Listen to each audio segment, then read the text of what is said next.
Hi, everyone, and welcome to the AniMonday podcast. My name is Colin Hemphill. And I'm Kayla Hemphill.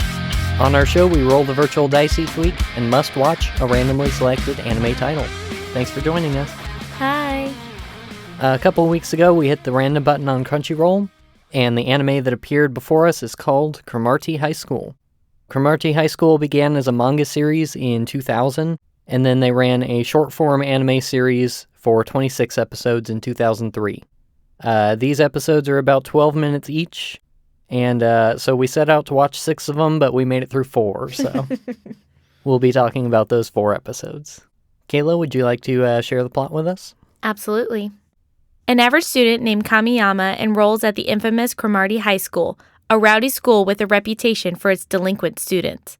With the help of his new friend with a purple mohawk, Kamiyama must adapt to life at this school full of unusual characters, including a gorilla, a robot, and a strangely familiar singer. So this show kind of shares some similarities with the other short-form kind of shows that we've watched. I think on this show, the only one we've done is the cat one. Yeah. I forget what it was called. Neck of something. Mm-hmm. But so really there's not like an overarching sort of thing that we're going for. It's more episode to episode. There's different things going on. I guess Miss Machiko is kind of like that too. Yeah. So we have our main character. His name is Takashi Kamiyama. And he is, like you said, an average student. And he ends up at this school that, as far as we can tell, is full of nothing but delinquent boys who are all rowdy and ridiculous and over the top. And I think at some point in the show they mentioned that it's a co-ed school, but we never ever see a girl. So yeah, there might be one coming in future episodes, but not that we've seen. Yeah, when we say that this main character is an average student, he is average for the main population, not so much for the delinquents. As far as we can tell, he's not a delinquent. Yeah, he seems pretty normal and not a super bad boy like everyone else. And I think that's kind of how the show sets itself up, is he wants to fit in or at least blend into the background at this school that he's just started at. And he wants to basically stay alive. And I think there are hints in there too that he like came to the school because he wants to improve it in some way. Yeah. He's heard all these terrible things and he wants to go on the inside and make it better. Mm-hmm. But as soon as he starts to try to integrate with this school, within the first episode, the entire school is actually established that he is actually the toughest guy of all of them. One of the guys that he's kind of chit-chatting with back and forth about who's the toughest in the school says, well, this new guy has to be because, a rabbit wouldn't go into a pack of lions and just kind of hang out with them. Like, that would have to be a really cool rabbit. Mm-hmm. So there must be, like, something to him. Mm-hmm. And he does allude that he's done one bad thing, and that's it. We don't know what it is. Yeah. He just keeps saying, I've done one bad thing. Yep. Yeah, and I can't wait for the reveal of that. It's got to be either something completely like he should be in jail or just like the most mundane thing. Yeah. I am super excited to talk about the whole cast of characters that are in this show. Yeah. So one of the other main characters is Kamiyama's pretty much best friend, is Hayashida. And he is distinguished by his purple mohawk.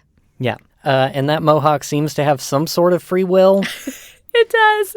It kind of just moves around all the time and it like points at things, and it's very an eccentric character in its own. It kind of reminds me of some characters, like their ahoges. It's sort of just like one big purple ahoge. Yeah.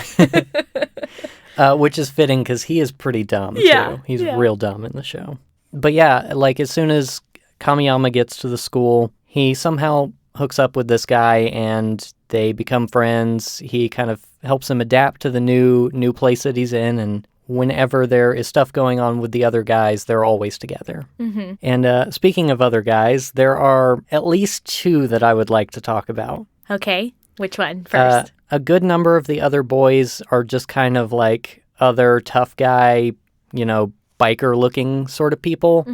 There's not a whole lot distinguishing about them yet, but there are 2 other students at this high school who are pretty different. Okay, I'm pretty sure I know who you're talking about. It should be obvious if you've seen any promotional materials at all for this show, but within the first episode, they start kind of talking about this person who is at their school who is super mysterious and the toughest of everyone. He is the biggest bad on campus, and you've got to go talk to him. If you want to overthrow the school, if you want to change things, you have to go to him, because this guy is the top dog. So Kamiyama starts asking about him, like, well, who is this guy? Where do I find him? And they say, well, he's in class whatever, but you'll know when you see him. But what's his name? We don't know. And so they walk over to this classroom to find this person, and it's this really unusual man who doesn't speak, but he's actually an amazing singer. And they don't know his name because he doesn't speak, but they call him Freddie. Best character ever. That's correct. It is Freddie Mercury from Queen. He is a high school student in this show for some reason. And he rides a horse everywhere. Yeah, and he wears like his classic suspenders with no shirt, and he has the mustache. It's the best. He's my absolute favorite for no reason other than like my deep, deep, deep love for Queen. When we saw this character come up, I was completely sold. Yeah. Didn't need anything else. Just had this character. And this is kind of something that we see throughout the show, is that a lot of the episode titles and in-jokes that they make throughout the show are related to the 70s and 80s, and we'll talk about that later, I'm sure. So Queen shows up, and there's like Blade Runner stuff and all these, and a lot of it, a good chunk of it, is references to music specifically. So him showing up like in the opening sequence and then making his appearance in the first episode was pretty ridiculous. Awesome. Awesome was the word you meant.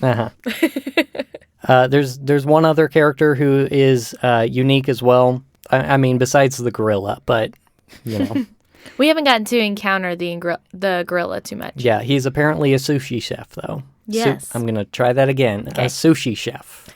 That wasn't bad. The other character is Beta Mekazawa. First name Beta. Second name starts with the word mech. That's right, he is a robot. This is the robot that we saw right as we were... Yeah, we're like, good, it's not a mech show, at least. Oh, wait, there is a robot.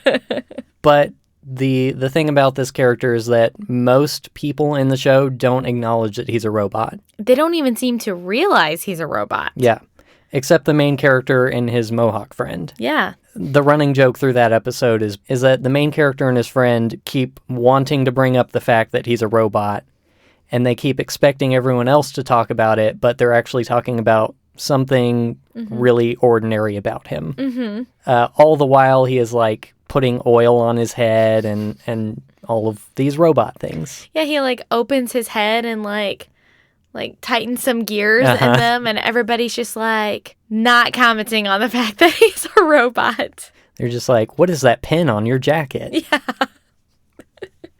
Yeah. So I think one of the things that we've really gotten to experience with this show is the characters are dynamic in not like deep ways. Like they're all kind of surface level characters, but they're all just kind of different jokes that we keep playing on. And it kind of works for it, I think. Yeah, I think so too. We've seen some really interesting character dynamics so far, and I don't know how sustainable it is because we only watched the first 4 episodes. Is this just going to be the same kinds of things over and over? Not really sure, but these characters seem like they would have places to expand and be funny in other ways too. Yeah. So if we move past the characters into the story, it's kind of like what you said before, is there's not much of a story going on. It's sort of just these small little hijinks that happen in a 12-minute segment. Yeah, and I haven't seen any indication that that's going to change through the series. Based on the manga, it seems to be just like short stories kind of compiled. This show reminds me a lot of Nichijou in that it's sort of about these generally ordinary kids in an ordinary setting doing crazy, ridiculous things. Just kind of over the top things, not necessarily impossible things, just exaggerated versions of normal things that you would be doing at a school. And both of them have robots. They both do have robots. I forgot about that. Of which they try to ignore the fact that they're robots. Yeah. All right, I think we're going to take a quick break, and we'll come back and talk about the production.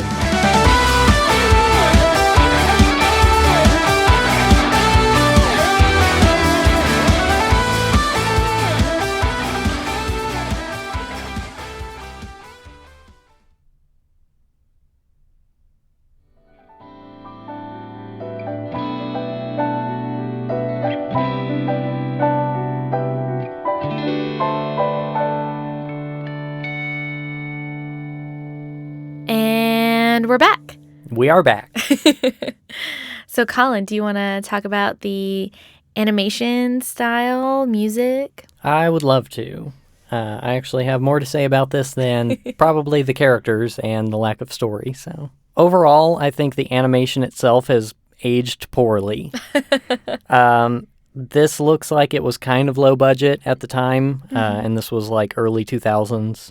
To the point that they actually make jokes about how bad the animation is at certain points. But these days, it looks particularly like low budget. I don't think that detracts from it all that much. Like, there's not a whole lot needed here. It's not action sequences. It's just these little funny stories about these characters. So I don't think it does it all that much harm. Yeah, I would agree. There were parts, especially with the character designs, where a lot of things are kind of overshadowed and it's just hard to make sense of, like, what's going on with their faces or different things like that. It's just kind of messy looking. Yeah, I think they're playing up the drama of things and showing how bad these boys are. Yeah. But I think you're right. I think I wouldn't say that this is something that's going to continue to age well as time goes on.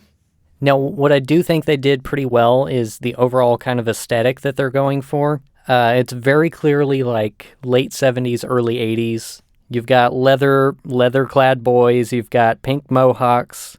I was reading that this is supposed to be a parody of what's called Yankee, which is juvenile delinquent manga that was popular in the late 70s, early 80s. So this is kind of a later era parody of that sort of thing. And, Freddie Mercury fits that time frame. But even he kind of stands out. They all have differences with the just normal population of students at this school, whereas the overall is kind of like a punk rock look. You've got Freddie in there doing the more glam kind of thing, and so I think it's pretty interesting how they went for that time period and pulled it off pretty well. Yeah, as we were watching the show, I kept trying to think of what it reminded me of, and I kept thinking of shows from that era, like just that same sort of style. I think they did a good job of kind of giving you that feel without you being able to directly point at something and say, oh, it looks exactly like that one show. And so I think in that regard, it was pretty successful. Part of that overall aesthetic, too, is the music that they've chosen for the show, which is pretty bizarre overall. The opening song is like this strange soft rock, sort of almost ballad thing. It's weird. And the ending is like this weird sludge metal kind of thing. It's really weird. Yeah, the two don't really seem to fit the show. And it's kind of disjointing. So I do have some information about the soundtrack. Okay, tell me. That I think you will find interesting. I'm ready. The overall soundtrack was done by a band called, and I'm probably going to butcher this, by Kyoran. They are an actual Japanese prog rock band from the 70s. Oh, man, that's cool. They started as a King Crimson tribute band. Oh, gosh. Which is, it's weird because I went and listened to some of their albums, and they're actually, like, really good. And they don't really sound like the show all that much. Sure. Although you can hear the influence, but the style that they're going for is very strange in the show itself. Which maybe that makes sense because the show is strange. Yeah, I think so, but the fact that they chose this band to do the soundtrack and it came out like this is kind of, it's just crazy to me. Really, if you listen to their albums, they do just kind of sound like a Japanese King Crimson. Sure. So my friend Brent is a huge King Crimson fan. Oh, gosh. And I texted him last week. And not only was he familiar with this Japanese band, he recommended one of their albums to me. Of course he did. Oh, man. All right, Kayla, you want to wrap us up with your general thoughts? Yeah. So because I had no idea what I was getting into with the show, I didn't know what the genre was.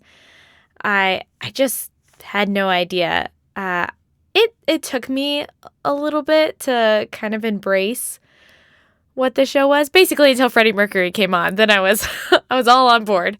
So it's something to say about the pacing. I think if you go into it knowing that, like, hey, this is this lighthearted comedic thing, you can really enjoy it and embrace it and have a good laugh about it. But if you have no clue what's going on, it's kind of weird. And unless you're into that kind of weird humor, it might be off-putting. Yeah, I would agree with that. And kind of bouncing off of that, sometimes I even felt like 12 minutes was almost a little too much. Mm-hmm. Because more or less every episode that we've seen has been one joke extended to 12 minutes.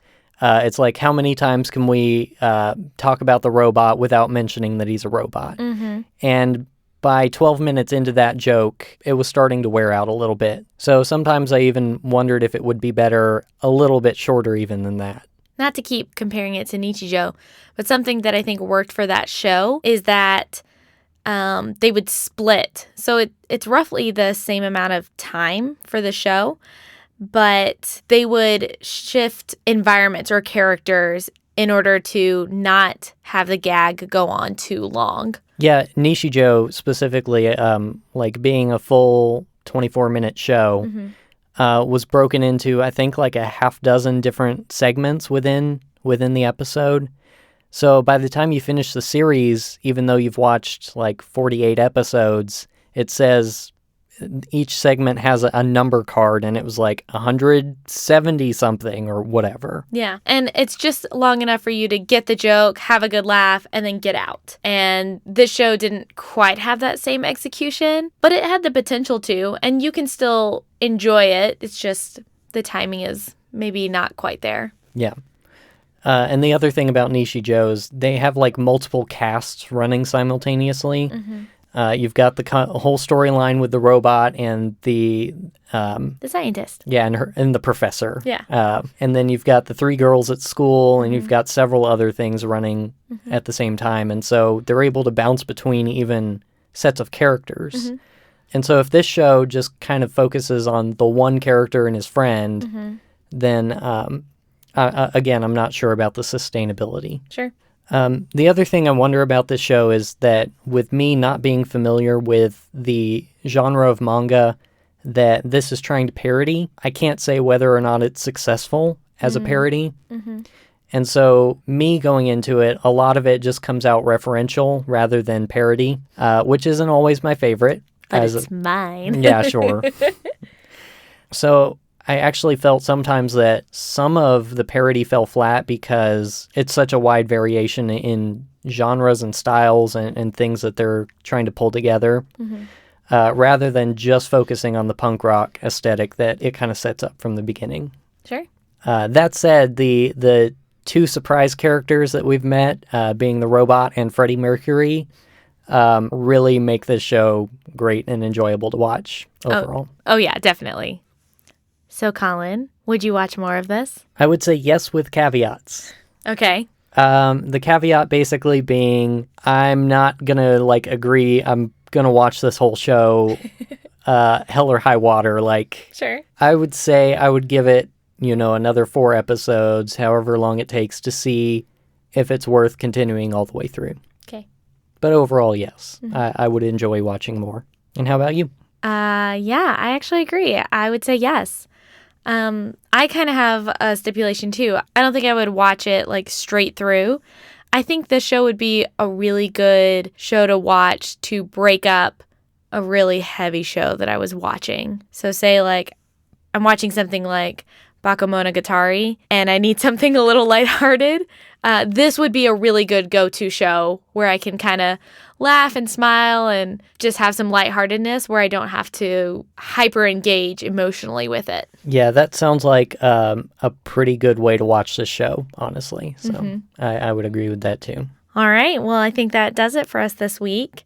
If you want to learn more about our show, you can visit our website at animonday.moe. That's animonday.moe. You can send us questions or comments to podcast@animonday.moe. And you can find us on Facebook and Twitter. Our username is AniMondayCast, and you can find links for that on our website. Thank you so much to Crunchyroll for the nearly infinite repository of anime that you've provided, and for the random button, which produces these wonderful and wonderfully terrible results. If you want to follow along with us each week, we'll have a link to the current title on our website and on social media. Thanks also to C2A for the intro and outro music for our show. Those come from his Senpai EPs, which you can find on his Bandcamp and other things like Spotify. Again, we don't say it often, but thanks to those who are listening. And, feel free to share us and do all the rating and stuff like that on iTunes and wherever you're listening. Yeah, it really helps us out. Yeah, for sure. We don't pay for advertising or anything, so that's the best way we can get the show spread. Yeah. Colin, are you ready to roll? Let's do this. All right, random button in 3, 2, 1. And the anime for this week is called Hinako Note. And the first episode is called My Talent is Being a Scarecrow. It looks cute. Yeah. I can't make sense of the title, but it looks cute. The scarecrow talent. Sure. It's highly prized. This looks very chibi. I'm excited. All right, I think that's going to do it for us this week. Thank you so much for joining us, and we'll see you next time. Bye, everyone.